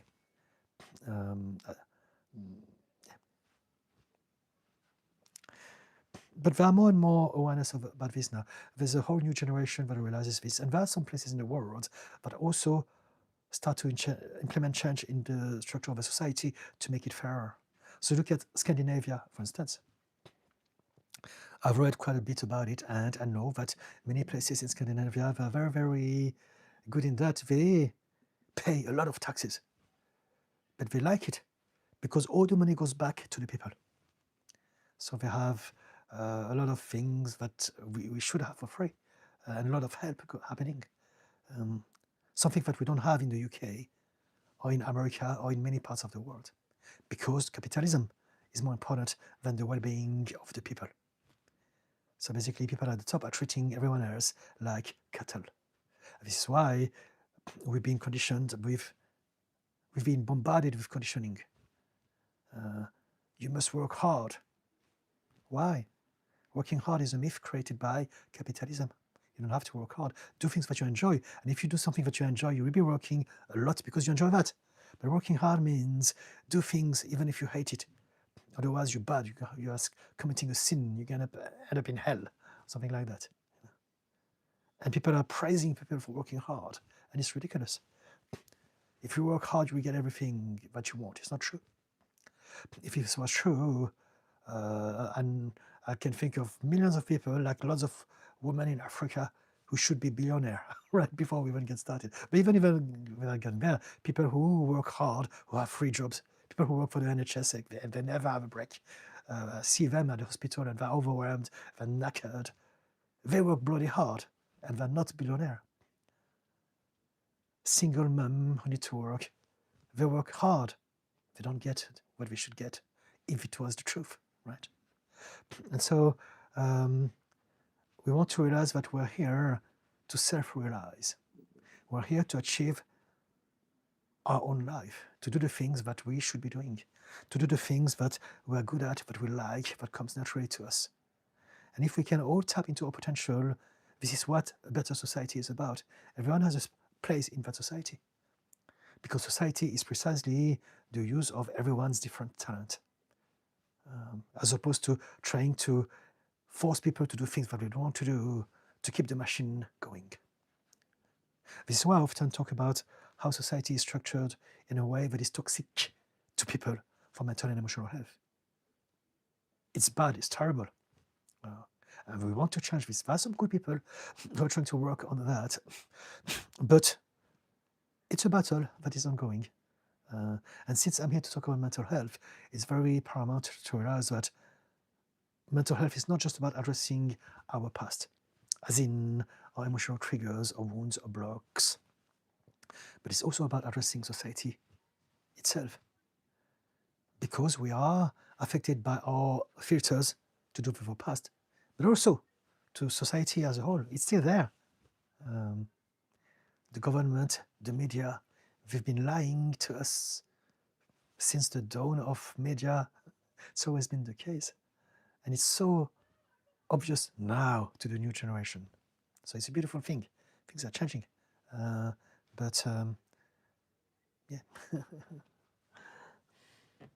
I agree with you, Hui. We should be doing things that we enjoy, as opposed to just working because it is what it is, and you must be responsible and mature and do your bit for society. If you're happy, if you're heard, that's how you do your bit for society. Not when you are miserable, depressed, anxious, stressed out, burnt out, addicted. Mac, people are who through they are. Let me try to read this. People are who. People. I think you mean they. People are who they are. They don't care who they burn. So it depends. People are people, and we're all different, and we all change state. But I understand what you mean. You've been hurt people by people, and you believe that most of people are bad, right? And I understand this. I used to feel the same because I was hurt myself.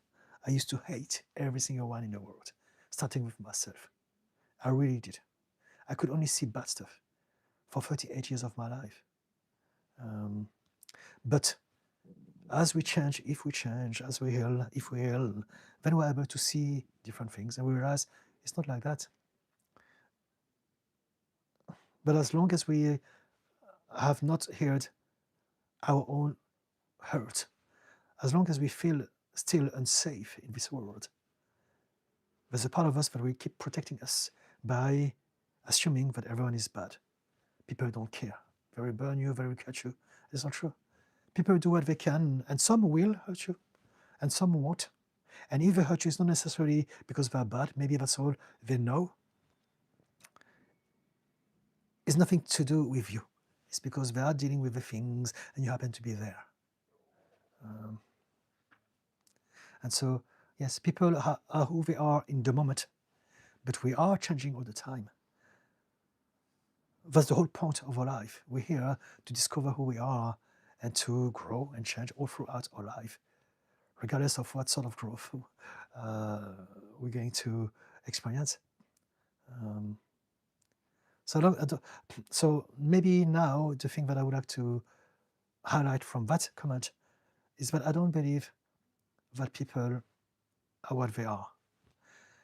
I believe that they show how we feel in that moment, based on the systems that they believe is good for them in order to stay safe. But I believe also, I understand, it's not I believe, I understand that we all change and we all do our best. And I believe, I understand. I believe and I understand, both is the same anyway. What we believe becomes a reality. So that's a way to, but I understand how the mind works. And I think it's very important to remind ourselves that we are all doing our best, including you, including me, including everyone who's watching. And our best is good enough. But the one thing that can really help us is to stop judging. Stop judging others and stop judging ourselves. Instead, realizing that we are all doing our best. If we can do this, at least we are starting to let go of the need for fear and division. But again, I understand what you mean, because I used to hate everyone and everything for a long, long time. And when we are in those states, it is our truth, it is our reality. It's only one thing that we know.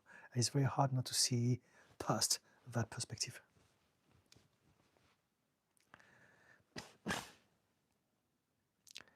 Thank you for the little hearts.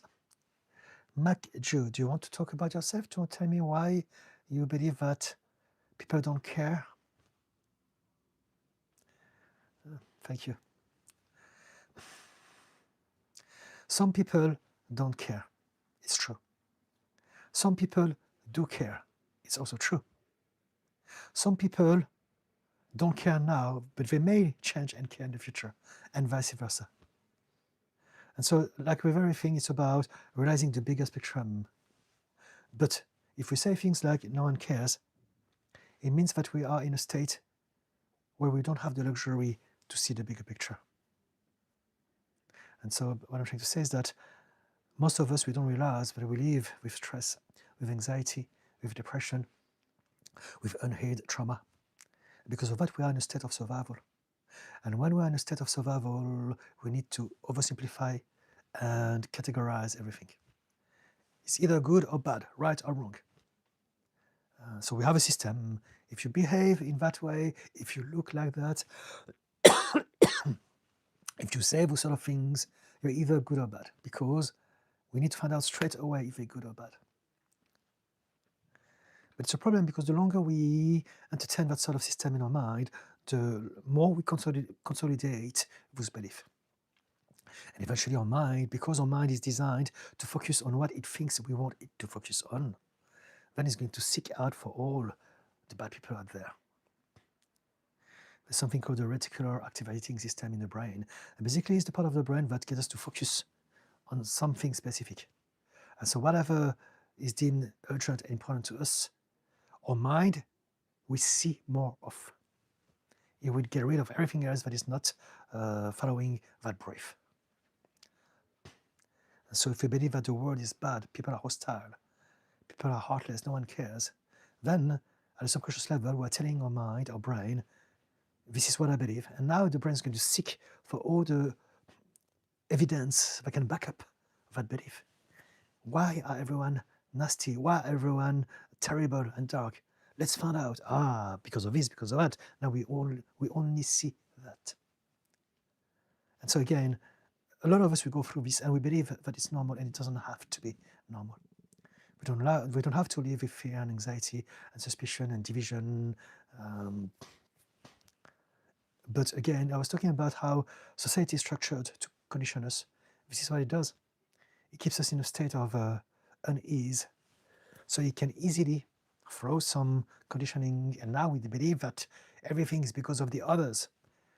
It's because of the immigrants. It's because of the trans people. It's because of the fat people. It's because of the Muslims. It's because of the gays, whatever. The woke. And so because people need to have an illusion of control, now they're thinking, it makes sense. It's the old system. Back then, during medieval times, the system was called witch hunting. We need to find a culprit. It's because of the witch. It's because of the idiot of the village. It's because of the god of harvest. So we need to sacrifice a baby or whatever. It's an illusion of control. Anyway. Lindsay Richard, hello. Flight or fight? I was talking about the survival mode earlier on that live stream. Kevin, reticular activating system also has to do with SLEE. So I don't know what it means. S-L-E-E, SLEE. Could you tell me what is the last word, please? Sleep, is that you mean?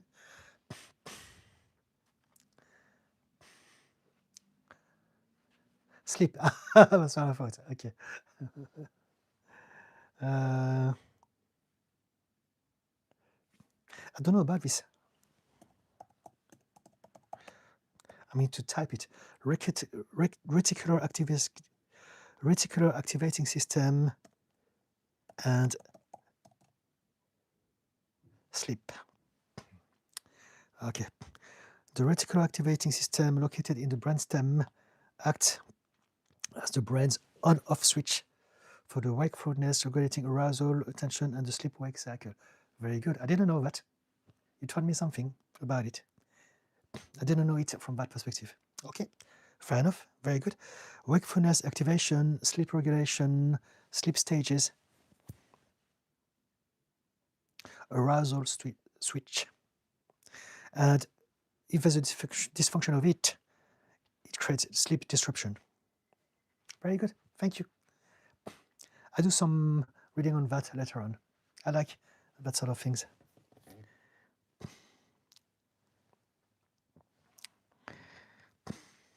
It's 10 to, I'm going to stay another 10 minutes. And so if you want to, again, ask me anything, now is the time.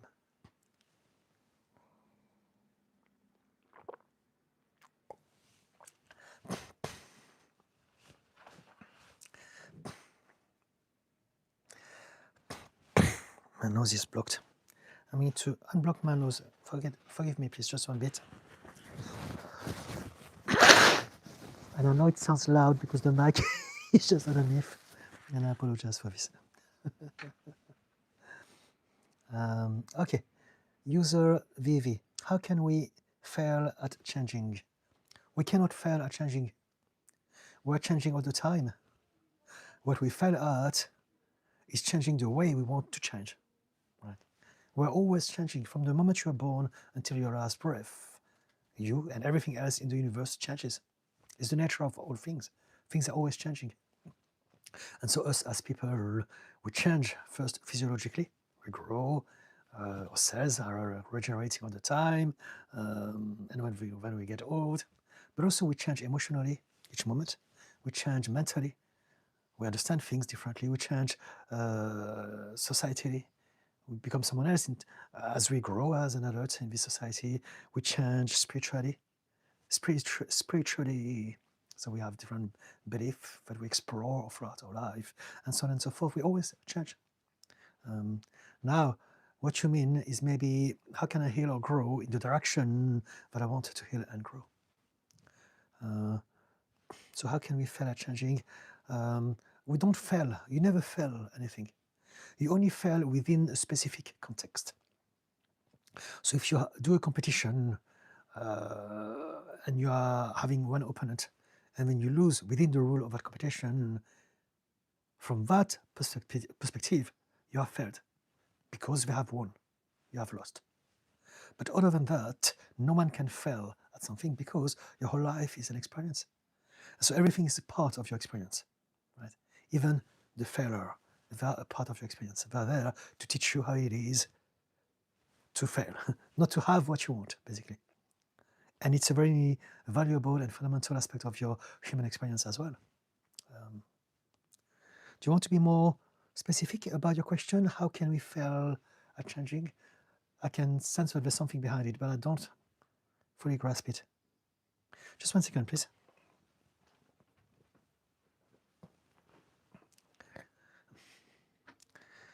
I keep on checking my delivery. Oh well. I've ordered some creatine. Should be here any time. For gym goers, you should know what I'm talking about. How can we fail at changing? So yes. Do you want to tell me more about what gets you to ask this, please? Kevin, what do you do for fun? Oh, I do millions of things. I'm a very simple man, and a lot of things makes me happy. I go to the gym. I lift weight. I eat food. I love food. I go for walks. I love walking. I love nature. I love parks. I love trees, flowers, the smell of nature. I love squirrels and birds and pigeons. I love watching some stuff on TV or on my iPad that I enjoy. I love listening to music. I love thinking about things, so I'm obsessed with my work. So I love listening to audiobooks, learning more things, and writing, creating content. And I love my work, looking after people. I love talking with people. There's so many things I love. I love animals. We used to have dogs again. We don't have them much, but I love all animals. I don't know. There's so many things. I'm very simple. I'm very grateful, and I appreciate the littlest things because this is precisely what I teach. Mindfulness is about learning how to appreciate and turn into celebration the littlest things. If we can do this now, we have so much more life to live and to enjoy.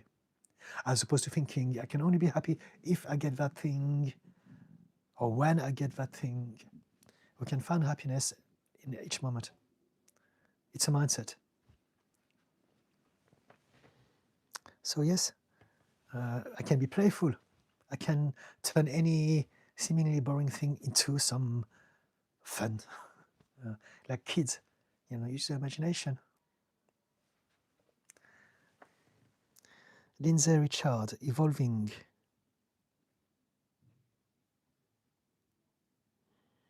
Okay, you're talking about, yes, when I talk about changing, is that we're always evolving. Indeed, I agree, yes, totally. User Vivi, in the sense that history repeats itself. Let me go back to the previous comment. How can we fail at changing? All right, okay, I get it. I thought you were talking about people. Okay, let's talk about this. Very important conversation. We're not failing at changing. It is happening the way it should happen. History is not repeating itself. It looks like it is, but actually people are omitting a lot of elements. And so it seems like, indeed, fascism is happening again in many places of the world, and all of those things, persecutions, apartheid, genocide, all of those things. But there's something that is changing, that is drastically, revolutionarily different. People know now, thanks to social media, Twitter, Instagram, TikTok, thanks to all of those things now we know, we are finally able to see the lies we've been fed all those years. And that's a huge difference. The whole generation understands and sees it and has compassion and is fighting back. So things are changing. Yesterday, Zoran Mamdani, the mayor of New York, has elected the first trans person to be in charge of all LGBT things. Fantastic. Zoran Mamdani, mayor of New York. Fantastic. Zach Polanski, the Green Party in the UK, getting more and more votes from the younger generation. Fantastic. The stuff that is happening in the Middle East, there's justice happening now. Fantastic. There are good things happening. Things are changing. I believe that the world is changing to a level people can't comprehend yet. But it takes the illusion that it's going back. It's not. It's going up and down, but in that direction. It was always meant to happen like that. And so there's still horror, casualties, and injustice, and persecution, and abuse of power. However, at a global level, a lot of things are changing. People are aware of this. You can see with Iran, I believe that at some point, America will lose his status of number one. And this is why they're fighting so hard, because we don't want this to happen. This has been looming for a while anyway. It was always meant to happen. Again, evolution. And so people are starting to really question and dismantle the whole notion of imperialism and capitalism, the whole generation, and everything that the older generations have been conditioned to believe was good and was never good. And so things are changing. History is not repeating itself. It's only, there's some aspects of it that are still occurring, and they are very unfortunate and they are terrible. But if you zoom out, you realize that at a global level, it is always getting better and better and better. Technologies are changing. Now we are at the dawn of another huge acceleration as far as technology is concerned, and that's AI. I'm going to apologize. I need to do my nose again. Sorry. And I know it's loud again. I don't know how to do this any other way, because my mic is just under my nose. Anyway, so yes, we're not failing. I want you to look at humans. We've been around for a fraction of a moment. We're nothing. We're not that special. We're not that important. We don't know anything.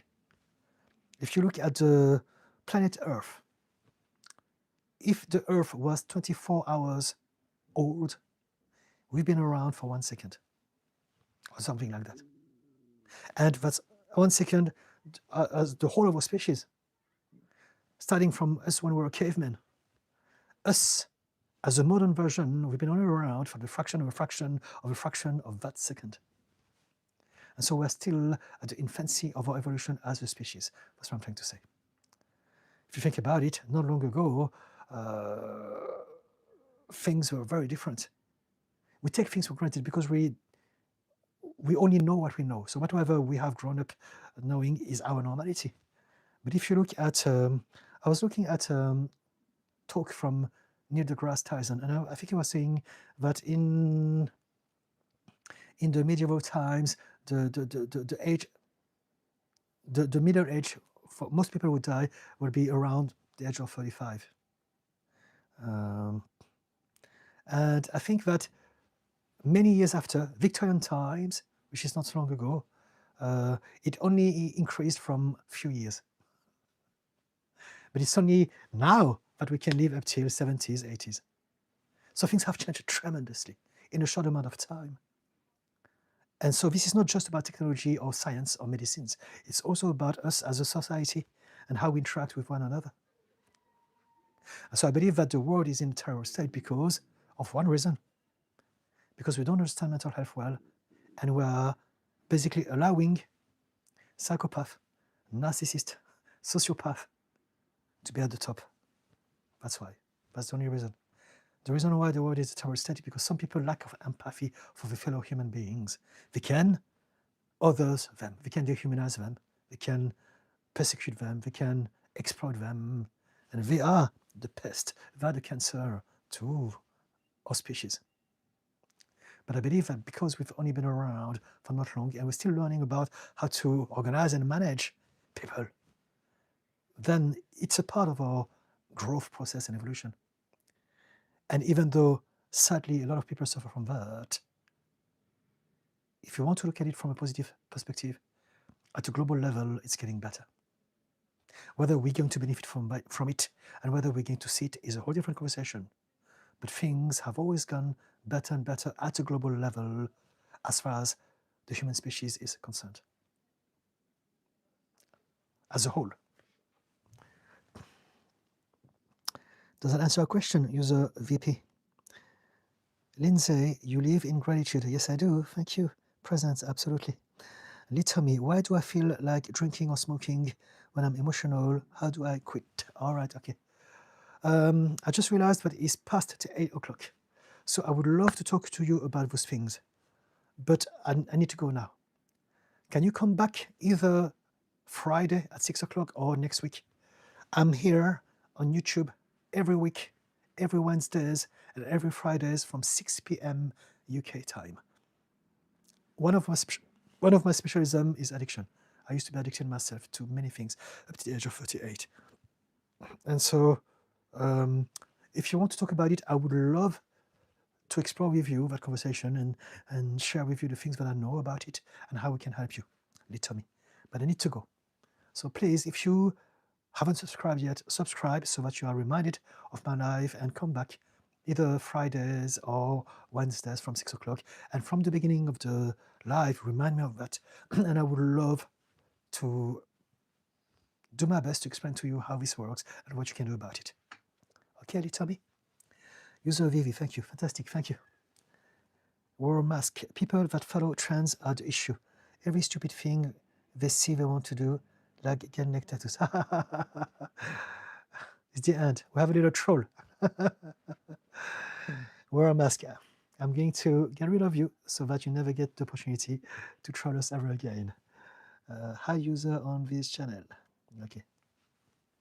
It happens. Litomi, sure. Okay, thank you. Fantastic. Do come back. Okay, guys, I'm going to go now.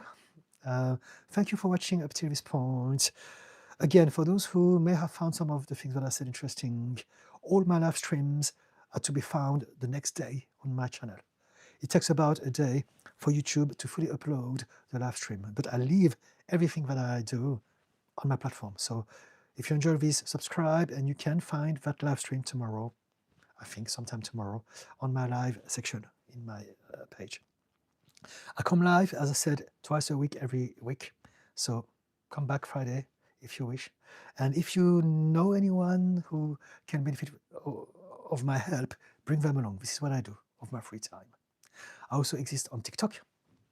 And finally, if you need more details about me as a therapist and coach, there's a link on my bio to my website. I thought I'd throw this out there. See, Sadisina, thank you. Thank you so much. Guys, I'm going to wish you a fantastic day or night, wherever that you are. Remember, we're all doing our best, and your best is good enough. And take care. Okay. Bye-bye now.